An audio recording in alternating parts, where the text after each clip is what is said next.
नमस्कार, स्वागत है आपका न्यूज 24 पर। वक्त निष्पक्ष न्यूज का हो चला है। मैं हूं आपके साथ मकसूद खान। मोदी सरकार के खिलाफ लाया गया अविश्वास प्रस्ताव लोकसभा में गिर गया। विपक्ष की गैर मौजूदगी में स्पीकर ओम बिरला ने ध्वनि मत से अविश्वास प्रस्ताव के गिरने की घोषणा की। इससे पहले अविश्वास प्रस्ताव का जवाब देते हुए पीएम मोदी ने विपक्षी गठबंधन इंडिया को घमंडिया गठबंधन का नाम दिया। पीएम मोदी की स्पीच के दौरान विपक्ष ने कई बार वॉकआउट किया। पीएम मोदी ने चर्चा के दौरान लोकसभा में विपक्ष के नेता अधीर रंजन चौधरी पर निशाना साधा, तो वहीं राहुल गांधी का नाम लिए बगैर भारत माता की हत्या वाले उनके बयान पर पलटवार किया है। पीएम मोदी ने हमेशा की तरह कांग्रेस पर परिवारवाद और भ्रष्टाचार के आरोप भी लगाए।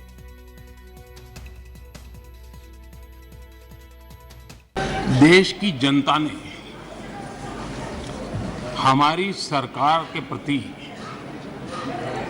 बार बार जो विश्वास जताया है, मैं आज देश के कोटि कोटि नागरिकों का आभार व्यक्त करने के लिए उपस्थित हुआ हूं।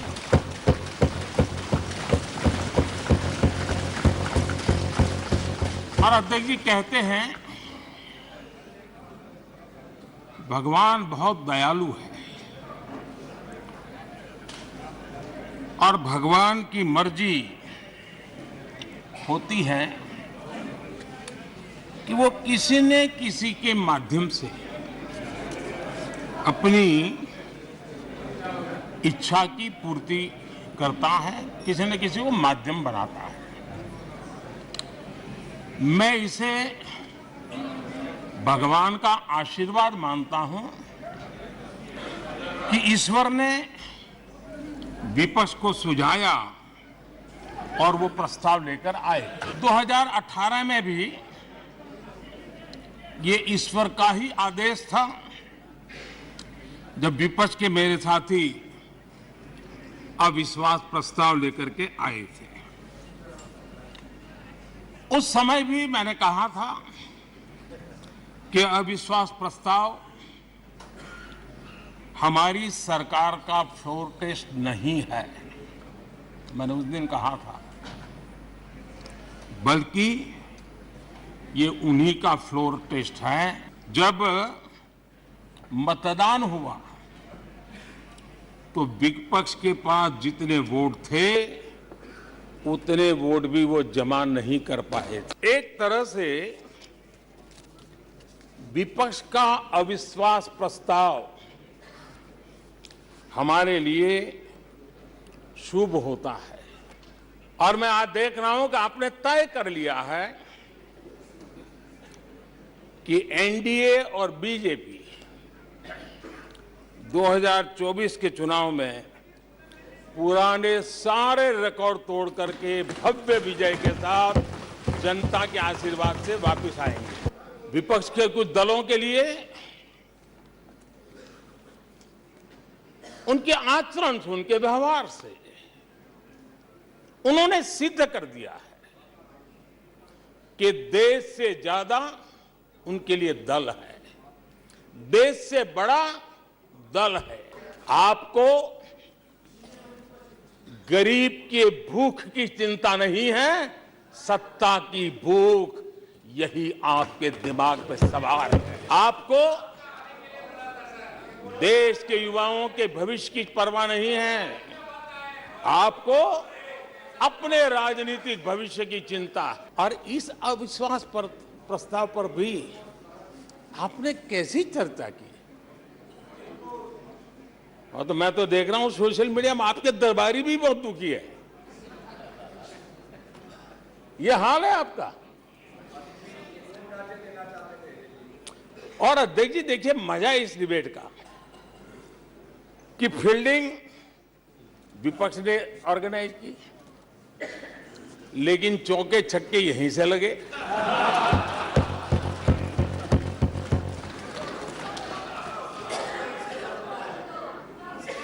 और विपक्ष नो कॉन्फिडेंस मोशन पे नो बॉल नो बॉल पर ही करता आगे चलता जा रहा है। मैं हमारे विपक्ष के साथियों से यही कहूंगा कि आप तैयारी करके क्यों नहीं आते जी?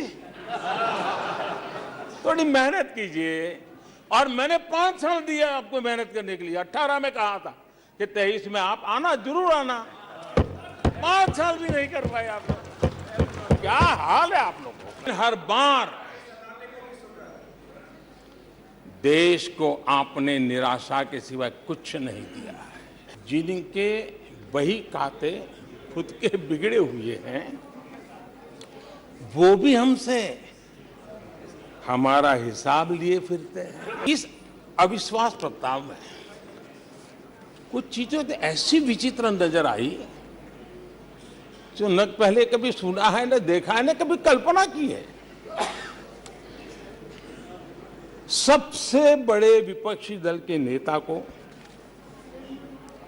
बोलने की सूची में नाम ही नहीं था। 1999 में वाजपेयी सरकार के खिलाफ अविश्वास प्रस्ताव आया। शरद पवार साहब उस समय नेतृत्व कर रहे थे। उन्होंने डिबेट का नेतृत्व किया। 2003 में अटल जी की सरकार थी। सोनिया जी विपक्ष की नेता थी। उन्होंने लीड ली। उन्होंने विस्तार से अविश्वास प्रस्ताव रखा। 2018 में खड़गे जी थे विपक्ष के नेता।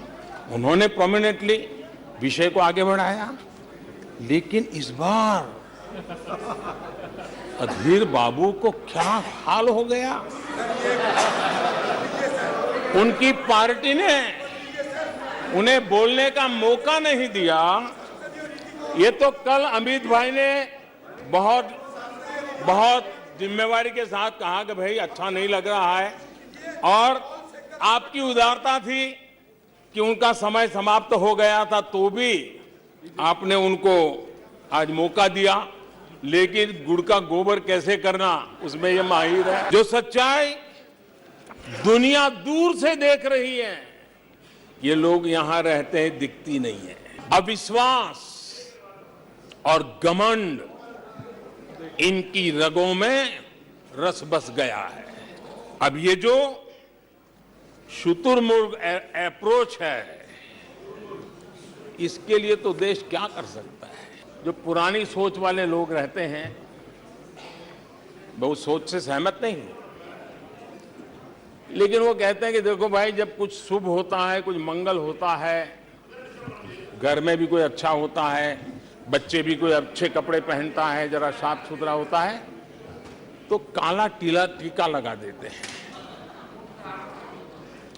आज देश का जो मंगल हो रहा है चारों तरफ, देश की जो चारों तरफ वाहवाही हो रही है, देश का जो जय जयकार हो रहा है, तो मैं आपका धन्यवाद करता हूं कि काले टीके के रूप में, काले कपड़े में निकल के सदन में आकर के आपने इस मंगल को भी सुरक्षित करने का काम किया है।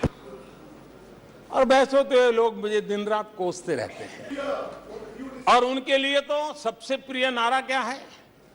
मोदी तेरी कब्र खुदेगी। लेकिन मेरे लिए इनकी ये गालियां, ये अपशब्द, ये अलोकतांत्रिक भाषा, मैं उसका भी टॉनिक बना देता हूं। विपक्ष के लोगों को एक सीक्रेट वरदान मिला हुआ है। हाँ, और वरदान ये कि ये लोग जिसका बुरा चाहेंगे उसका भलाई ही होगा। एक उदाहरण तो आप देखिए, मौजूद है। 20 साल हो गए, क्या कुछ नहीं हुआ, क्या कुछ नहीं किया गया, लेकिन भलाई होता गया। इन लोगों ने कहा था बैंकिंग सेक्टर के लिए, बैंकिंग सेक्टर डूब जाएगा, बैंकिंग सेक्टर तबाह हो जाएगा, देश खत्म हो जाएगा, देश बर्बाद हो जाएगा, न जाने क्या क्या कहा था। और बड़े बड़े विद्वानों को विदेशों से ले आते थे, उनसे कहलवाते थे। और जब इन्होंने बुरा चाहा बैंकों का, तो हुआ क्या? हमारी public sector banks net profit 2 गुने से ज्यादा हो गया। इन लोगों ने फोन बैंकिंग घोटाले की बात, इसके कारण देश को एनपीए के गंभीर संकट में डुबो दिया था। बीते दिनों की बात हो रही है, लेकिन आज जो उन्होंने एनपीए का अंबर लगा के गए थे, उसको भी पार कर करके हम एक नई ताकत के साथ निकल चुके हैं। दूसरा उदाहरण, हमारे डिफेंस के हेलीकॉप्टर बनाने वाली सरकारी कंपनी HAL, ये HAL को लेकर के कितनी भली बुरी बातें इन्होंने करी थी। क्या कुछ नहीं कहा गया था HAL के लिए, और इसका दुनिया पे बहुत नुकसान करने वाली भाषा का प्रयोग किया गया था। और HAL तबाह हो गया है, HAL खत्म हो गया है, भारत की डिफेंस इंडस्ट्री खत्म हो चुकी है। ऐसा न जाने क्या क्या कहा गया था HAL के लिए। इतना ही नहीं, जैसे आजकल खेतों में जाकर के वीडियो शूट होता है, वैसा ही उस समय HAL फैक्ट्री के दरवाजे पर मजदूरों की सभा करके वीडियो शूट करवाया गया था और वहां के कामगारों को भड़काया गया था। अब तुम्हारा कोई भविष्य नहीं है। देश की इतनी महत्वपूर्ण इंस्टीट्यूट को इतना बुरा चाहा, इतना बुरा चाहा, इतना बुरा कहा कि वो सीक्रेट आज HAL सफलता की नई बुलंदियों को छू रहा है। HAL ने अपना highest ever highest revenue register किया है। आप जानते हैं LIC के लिए क्या क्या कहा गया था? LIC बर्बाद हो गई, गरीबों के पैसे डूब रहे हैं, गरीब कहां जाएगा, बेचारे ने बड़ी मेहनत से LIC में पैसा डाला है। लेकिन आज LIC लगातार मजबूत हो रही है। शेयर मार्केट में रुचि रखने वाले को भी ये गुरु मंत्र है कि जो सरकारी कंपनियों को ये लोग गाली देना, आप उसमें दांव लगा दीजिए साहब, अच्छा ही होने वाला है। देश का विश्वास है कि 2028 में आप जब अविश्वास प्रस्ताव लेके आएंगे, तब ये देश पहले 3 में होगा।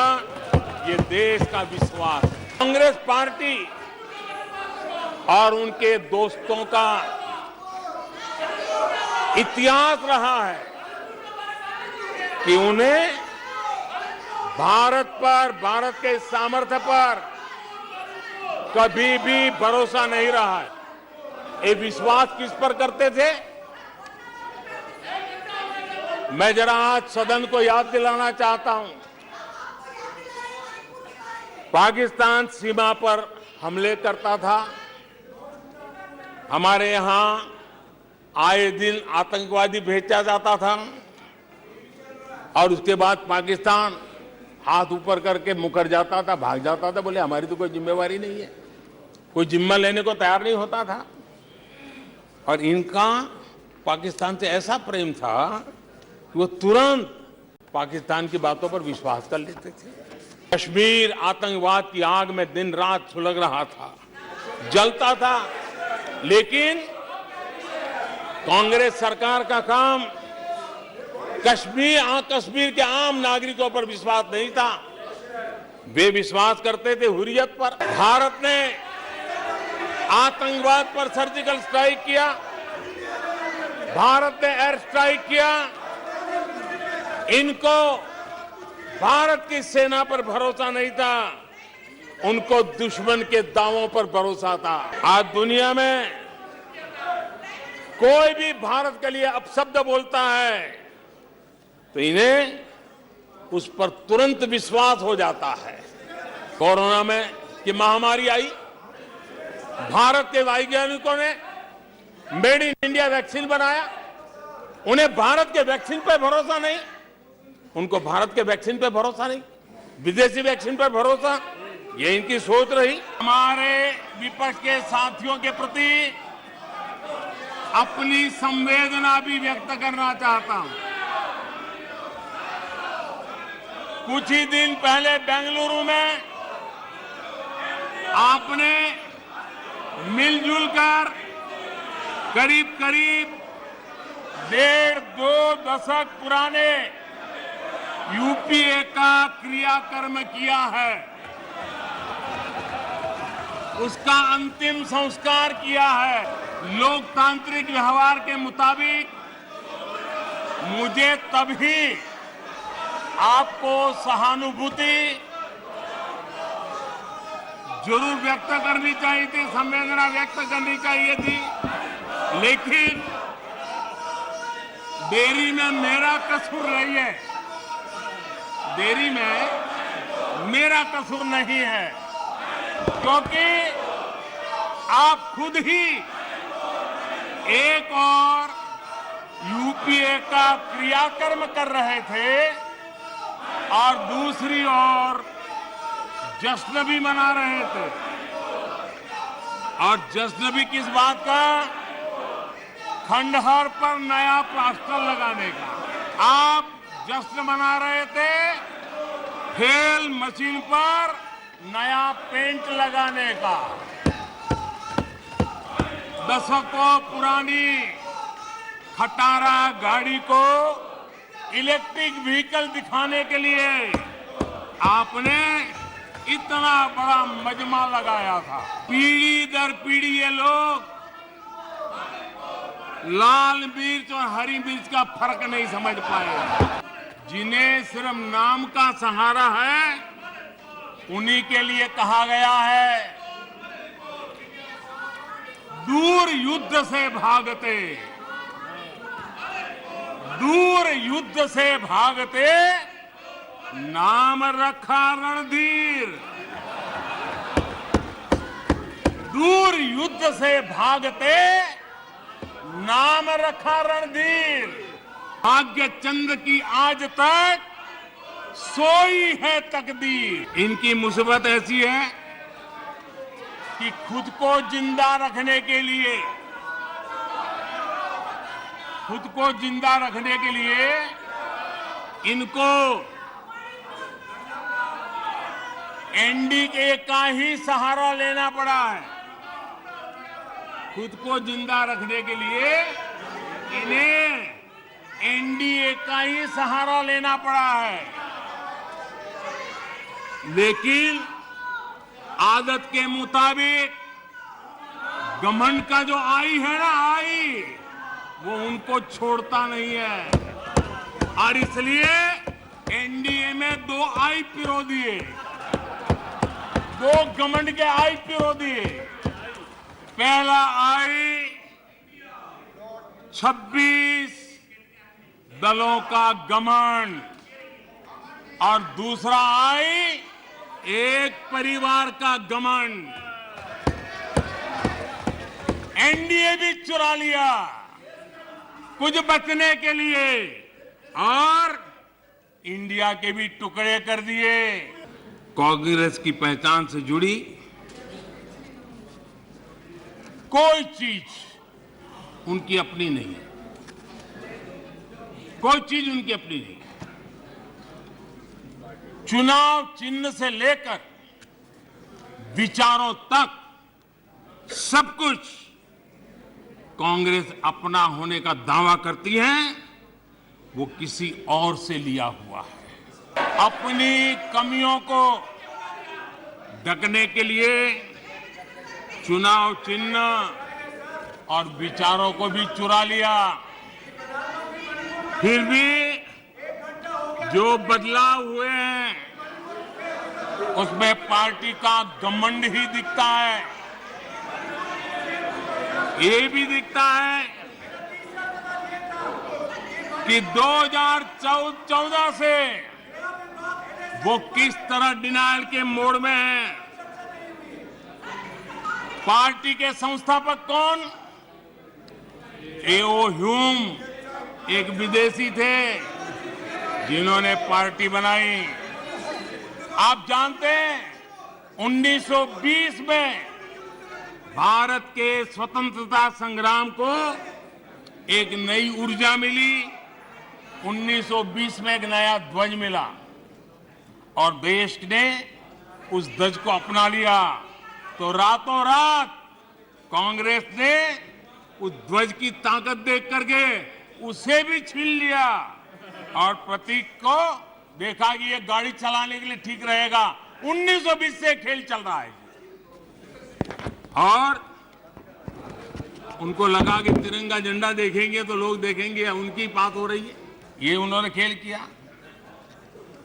वोटरों को बुलाने के लिए गांधी नाम भी हर बार वो भी चुरा लिया। सबको प्रधानमंत्री बनना है। अधीर बाबू 1991 पश्चिम बंगाल विधानसभा का चुनाव इन्हीं कम्युनिस्ट पार्टी ने अधीर बाबू साथ क्या व्यवहार किया था वो आज भी इतिहास में दर्ज है। खैर 1991 की बात तो पुरानी है। पिछले साल केरला के वायनाड में जिन लोगों ने कांग्रेस के कार्यालय में तोड़फोड़ की, ये लोग उनके साथ दोस्ती करके बैठे हैं। बाहर से तो अपना लेबल बदल सकते हैं, लेकिन पुराने पापों का क्या होगा, यह पाप आपको लेके डूबेंगे।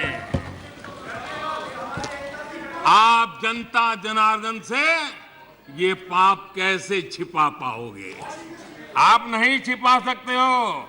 ये घमंडिया गठबंधन देश में परिवारवाद की राजनीति को सबसे बड़ा प्रतिबिंब है। देश के स्वाधीनता सेनानियों ने, हमारे संविधान निर्माताओं ने हमेशा परिवारवादी राजनीति का विरोध किया था। कांग्रेस को परिवारवाद पसंद है, कांग्रेस को दरबारवाद पसंद है, जहां बड़े लोग, उनकी बेटे बेटियां भी बड़े पदों पर काबिज हो। जो परिवार से बाहर है उनके लिए भी यही है कि जब तक आप इस महफिल में दरबारी नहीं बनोगे तो आपका भी कोई भविष्य नहीं है। यही उनकी कार्यशैली रही है। इस दरबार सिस्टम ने कई विकेट लिए, कितनों का हक मारा है इन लोगों ने। बाबा साहब आंबेडकर कांग्रेस ने जी जान लगाकर 2 बार उनको हरवाया। कांग्रेस के लोग बाबा साहब आंबेडकर के कपड़ों का मजाक उड़ाते थे। ये वो लोग हैं। बाबू जगजीवन राम, उन्होंने इमरजेंसी पर सवाल उठाए तो बाबू जगजीवन बाबू को भी उन्होंने नहीं छोड़ा, उनको प्रताड़ित किया।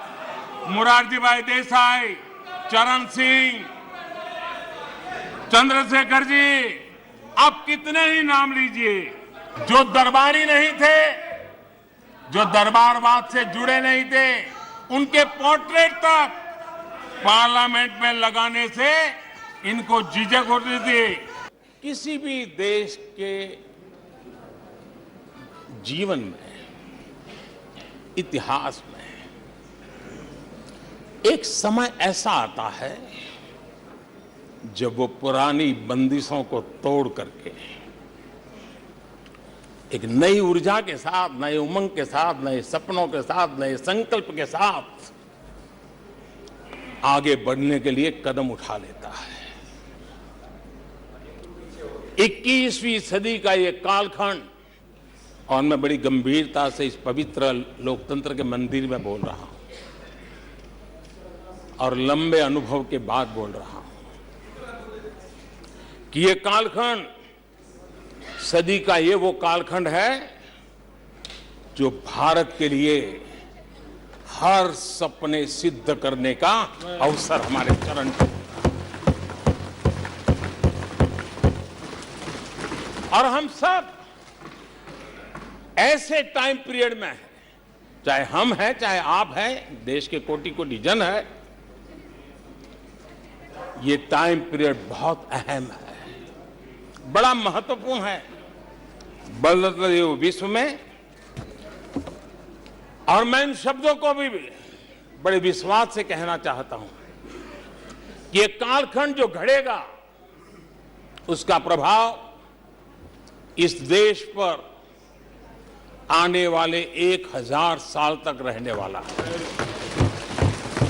140 करोड़ देशवासियों का पुरुषार्थ इस कालखंड में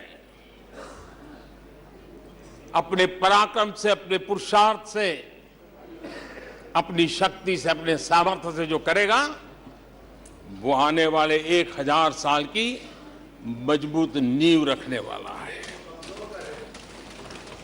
और इसलिए इस कालखंड में हम सबका बहुत बड़ा दायित्व है, बहुत बड़ी जिम्मेवारी है। और ऐसे समय हम सबका एक ही फोकस होना चाहिए, देश का विकास, देश के लोगों के सपनों को पूरा करने का संकल्प, और उस संकल्प को सिद्धि तक ले जाने के लिए जी जान से जुट जाना, यही समय की मांग है। 140 करोड़ देशवासी, इन भारतीय समुदाय की सामूहिक ताकत